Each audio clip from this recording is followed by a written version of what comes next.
What's up, guys? Welcome to my first ever YouTube video. My name is Nate Dougherty, and I'm going to give you guys a little background about me. For a long time, I've been creating content for my guy, Danny Cooper, and I've traveled all over the country creating content for other basketball players, but I've never created content for myself. So really excited to bring you guys my first ever YouTube video. Let's get into it. For a long time, I've loved basketball, honestly, since I was about 4 or 5 years old. And ever since then, it's just been a huge part of my life because it was really the only sport that I could go out by myself in the driveway or at the park and work on one-on-one by myself. I was an only child growing up, so I didn't really have any siblings to go out with in the driveway and shoot around or throw baseball or football with. And I also lived pretty much in the woods. I didn't have really any neighbors or kids my age close by. I was always just out in the driveway by myself, and I just fell in love with the game because it was really the only thing I had going for me. Yeah, ever since, it's been a big part of my life, and also, obviously I've come a long way and had a lot of great experiences with the game. So yeah, it's always been a really huge part of my life. My basketball experience growing up, I was never really the biggest or strongest player in the gym, and I'm still not, but I would always go out in the driveway and prop up my phone and watch YouTube videos and copy the drills or moves and try to get better that way. And that was really fun for me, honestly, because it helped me be creative, and I got to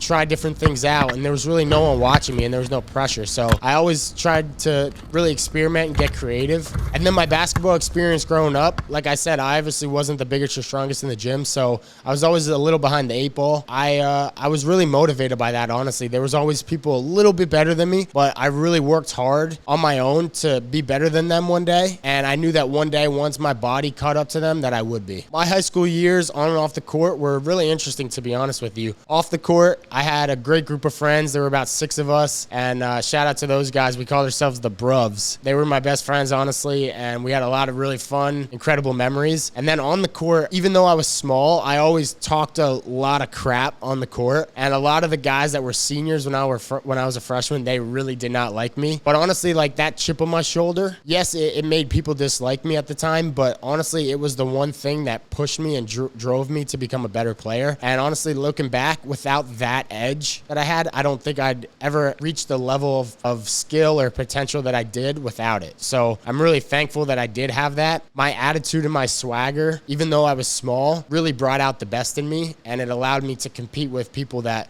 were on a higher level than me. Yeah, so I would say the person I tried to model my game after the most would be Kyrie Irving. I remember growing up, I would always put the phone in the driveway and watch his highlights and watch people recreate his moves, and I would try to be like him as much as possible. I ended up wearing number 11 in high school because of him, and I would always watch his high school mixtapes when he played at St. Patrick's, and he was really, really good and shifty, and I try to model my game after him as much as possible. And I thought his jumper was really smooth. I thought his handles were obviously incredible, and that was when he was with Duke and when he got drafted by the Cavaliers when he was young. So yeah, I was growing up right around that time, and he was honestly the person I looked up to the most. Although I would say LeBron was my favorite player, and I used to watch all his games when he was on the Heat, and I remember watching the NBA Finals, winning his first one, and then obviously the Ray Allen shot.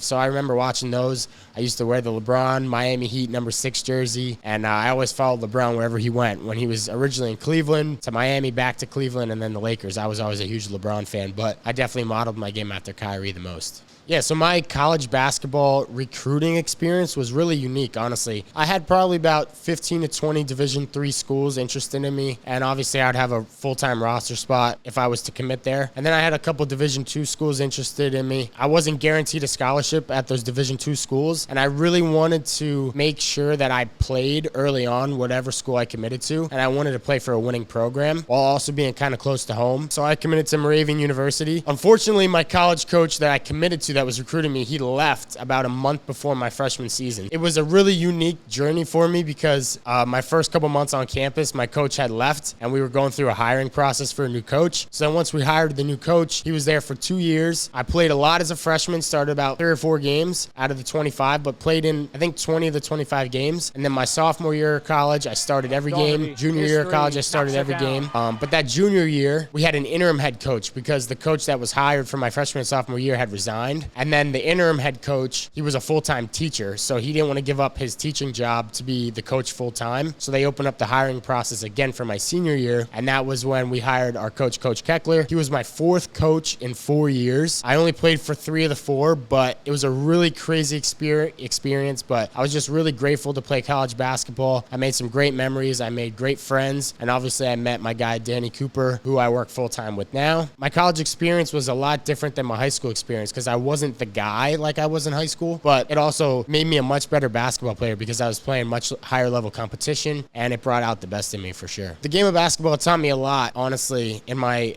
college experience, because my senior year of college, I got benched pretty much because our new coach, he brought in his own guys, his own freshmen and transfers recruiting class. So he wanted to give those guys playing time and kind of build a new foundation with them since I was a senior. And honestly, that took a really big hit to my ego, and that was a really challenging moment for me. It was technically my grad year because I graduated a full year early from college, so I was taking grad classes in order to be eligible to play. And not playing really made me question whether I wanted to even continue taking those grad classes after the first semester. I wanted to kind of just quit and give it up and go full-time with Danny earlier than I needed to. You know, I had some conversations with my family, and I was never a quitter. And honestly, like, those hard moments, they build your character and they make you into who you are. So as much as I wanted to quit and just give up and call it a day, I stuck it out, finished through the season, and, you know, I think that leaves a good impression on the people around you. So I know Coach knew that it was a really hard season for me because I was coming off such a great season my junior year. I averaged 13 points a game. I was really proud of that. So I was expecting to have a really big senior year. And when I didn't, you know, Coach knew it was hard for me, but the fact that I stuck it out and I finished it through, I think I gained a lot of people's respect, and it taught me a lot of valuable lessons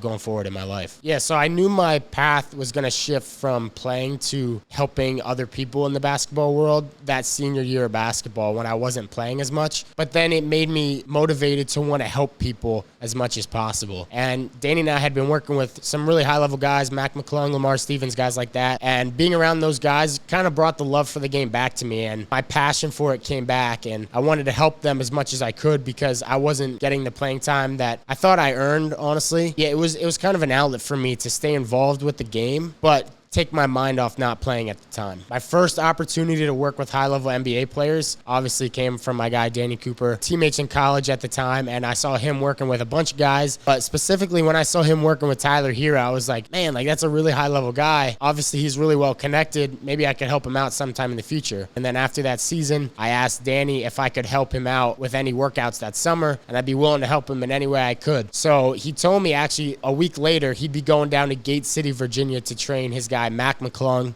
who at the time was playing for the Los Angeles Lakers. He was on a 2-way contract, and it was a 8.5-9 hour drive. And I said to Danny, man, I'll come help you out. I'll take the drive with you if you have me. And Danny was like, yeah, absolutely. I could, use someone to help rebound, defend on the court, maybe take some videos and get me some content. So I actually had a final for my college class that week, the day Danny was supposed to leave. And I went into my professor and I said, listen, I have a really good opportunity to work with a really high-level basketball player, and I could see myself doing this as a professional career later on down the line.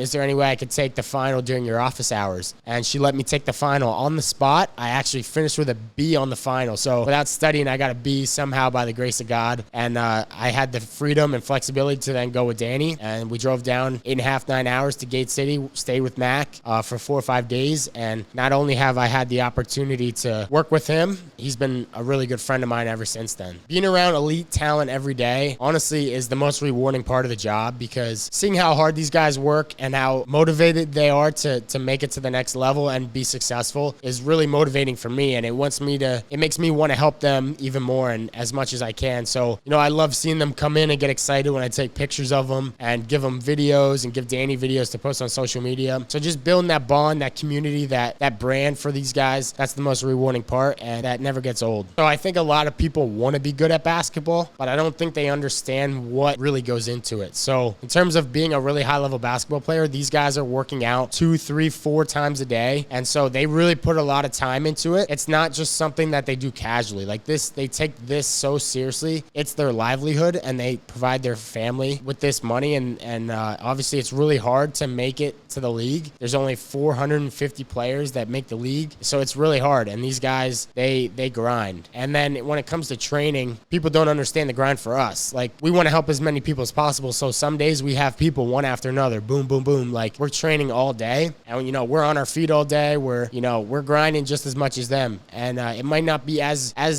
intense for a short amount of time, but we have more of a long day trying to help and provide as much value as possible for these guys. So it's a really hard grind, honestly. Yeah, so my biggest purpose when it comes to basketball is honestly just helping as many people as possible and giving people some inspiration and a light at the end of the tunnel. I'm from a really small town, Palmerton, PA. Shout out to you guys. I know it's a really small town, probably about 3,000-4,000 people. And growing up, I never really saw anyone come from Palmerton that did anything at a really high level on a big stage. And I never really intended to either. It kind of just happened naturally. It's something I'm really proud of. And, being able to work with Mac, he's provided me a great platform to be able to impact a lot of people. I've done a lot of interviews about my experience with him at the dunk contest the last 2-3 years. Just seeing how many people from my hometown have appreciated it, have respected what I've done so far. I think that's been really rewarding for me. And I've built some really cool relationships. Kids in my hometown that want to get better. I've done a couple of training sessions in the summers, trying to help as many people as I can. So I think using my platform to just inspire kids and show them that no matter where you're from, really anything's possible. Gotten the opportunity to go back to my elementary school and speak. Spoken to a couple high school classrooms at my hometown of Palmerton, PA.